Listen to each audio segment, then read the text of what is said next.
in Afghanistan as well, first as a compliance officer, but I'm a terrible compliance officer. And then as the managing director, I'm a much better managing director than I am as a compliance guy. I don't like working for people. So if I'm in Afghanistan and my boss is London, everything goes well. We'll talk about a bit of photography. This was my, and a story, here you go. We lived in a little base called Anjuman, which housed about 500 people. We were providing, G4S were providing mobile protective services, security services to the Foreign Office and others. We worked up and down the Helmand River Valley.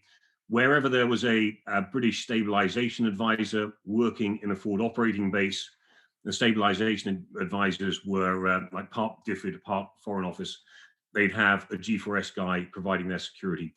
Our headquarters was up in Baghdad, and we had a big base there for our guards. We guarded the British Embassy with static guards, Gurkhas, and we provided mobile protective security with expats. And this guy was one of several locals who used to come in and do a market for us at the weekends. And I took this photograph of him just sitting down. I learned something from taking this photograph, and that is, if you have massively bright sunlight, if you put somebody in the shade and just on the edge of shade and then take their photograph, you end up with something like this, which is, in my humble view, quite nice. The story with him is I wanted to buy some stuff for my missus, and so a little bit of jewelry when I came back. So, I said to him, how much? And he said $30. So I gave him $30, and he looked at me like I was crazy. You're supposed to haggle. So he said, do you have children? I said, yeah, I've had children. So he walked around the stall, putting more stuff into the bag to make it up to the value of the money that I'd given him. A nice guy. So that's him. There's a place called Mazar-e Sharif up in northern Afghanistan, which used to be relatively safe. And I went up there doing a bit of business development and managed to get to the Blue Mosque, which I don't know if the Blue Mosque is in my presentation. Oh, it is. Comes up. They're massively into feeding the birds, and the birds will come and eat from your hand. Managed to take some nice photographs here. And I just, while decent photographs of people feeding birds, the interesting thing is the three expressions of the people looking at me.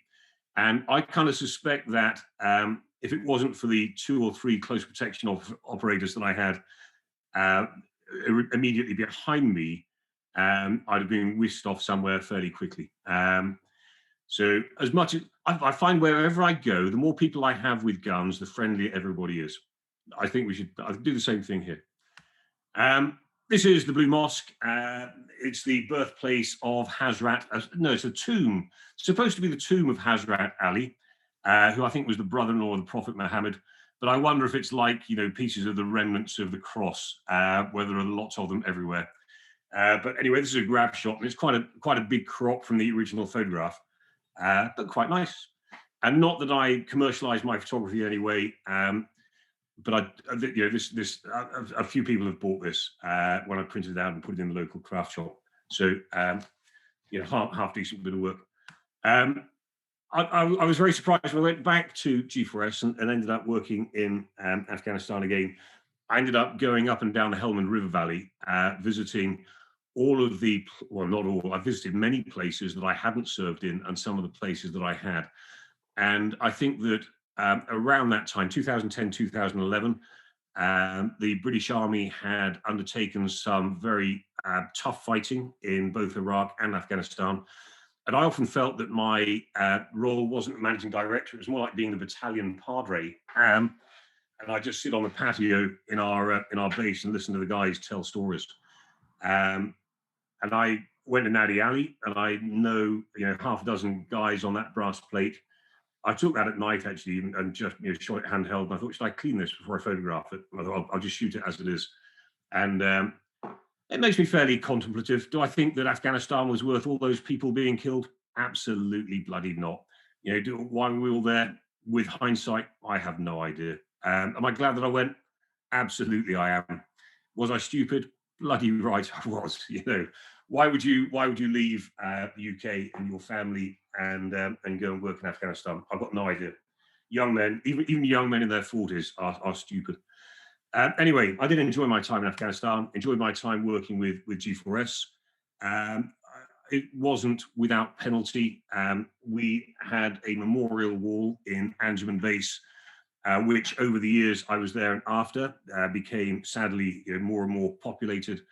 And the whole base was destroyed in a very large IED in, I think, 2018 or 2019.